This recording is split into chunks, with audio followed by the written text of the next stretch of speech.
Барлықтарыңызға қайырлы күн, құрметті көрермендер. Мен каналыма қош келдіңіздер. Бүгін сіздермен осындай жұп-жұмсақ қатпарлы самса әзірлейтін боламыз. Міндетті түрде әзірлеп көріңіздер. Бұл қамырдың рецептімен дайындасаңыздар, самсаларыңыз сондай қатпарлы, дәмді, жұмсақ болып шығады. Видеома лайк қойып, каналыма тіркелмеген болсаңыздар, каналыма тіркеліп кетулеріңізді сұраймын. Самсаларыңыз қатпарлы болу үшін бір құпиямен бөлісетін боламын. Видеоны соңына дейін көріңіздер. Ал ендеше бастайық. Ең алдымен ыдысымызға алдын ала електен өткізілген ұнымызды салып, бөлме температурасындағы суымыздың үстіне тұз салып, тұзымызды ерігенше араластырып, ұнымыздың үстіне құйып, жұмсақ емес, қатты емес, орташа етіп қамыр илейтін боламыз.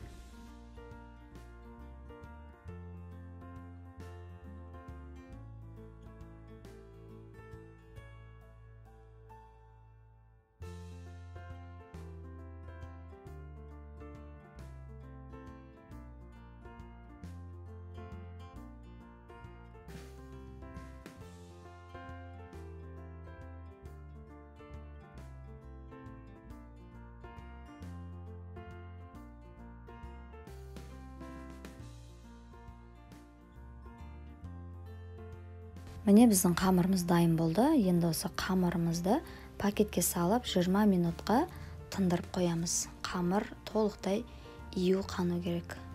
Міне біздің қамырымыз ию қанып, теп-тегіс жұмсақ болып шықты. Бұндай қамырмен жұмыс жасау оңай болады. Енді осы қамырымызды пышақтың көмегімен 4-ке бөліп шығамыз. Әр бөлігін осы видеодағыдай етіп, дөңгелетіп шығамыз. Және бірінші бөлігін жаятын боламыз. Қалған бөлігін пакеттің ішінде сақтау керек.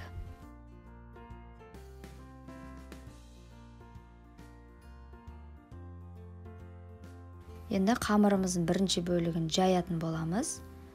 Қалың емес, жіңішке емес, орташа көлемде етіп жайып шығатын боламыз. Міне біздің қамырымыз дайын болды. Енді осы қамырымызды жайып болған соң арасына ұрпақ сеуіп, орап, бетін жауып қоятын боламыз. Келесі қалған 3 бөлік қамырымызды жайып шығатын боламыз.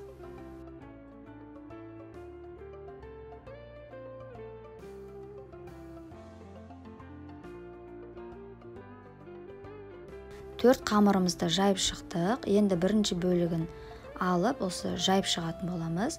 Үстіне алдын ала мен сары майды ертіп қойдым. Осы сары майды толықтай суытып барып жағу керек. Ыстық күйінде жақпаңыздар. Арасындағы слойкалары дұрыс шықпай қалады.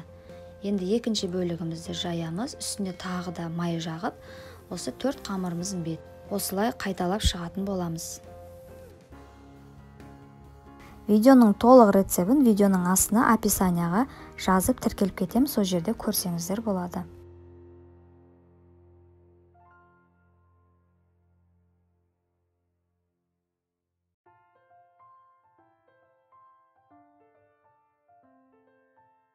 Міне қамырымыздың бәрін жайып болдық. Енді рулет етіп борап шығатын боламыз.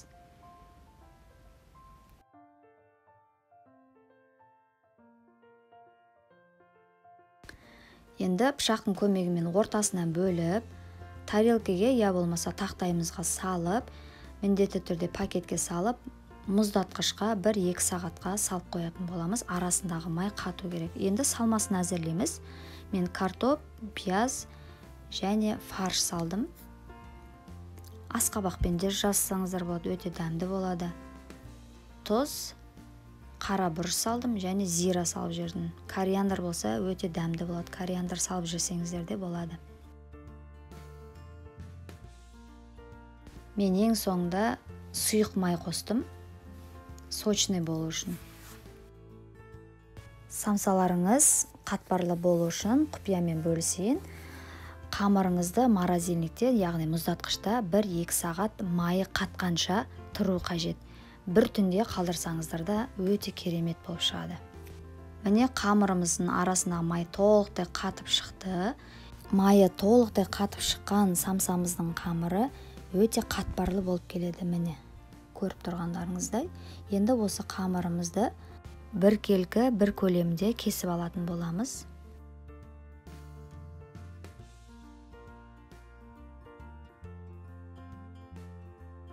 Бұл жерде бір құпия бар.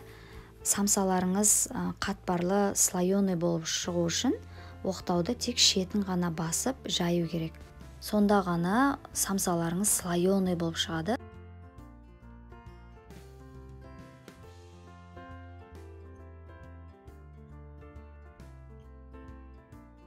Енді жайып алған самсамыздың қамырына арасына начинкасын салып, саусағымыздың көмегімен осылай түйіп шығатын боламыз. Кез келген формада түйсеңіздер болады. Міне самсаларымызды түйіп шықтық. Енді жұмыртқамыздың сарысымен сүтпен бірге араластырып жағып шығатын боламыз. Бетіне күнжіт сепсеңіздер болады. Мен сепкен жоқпын.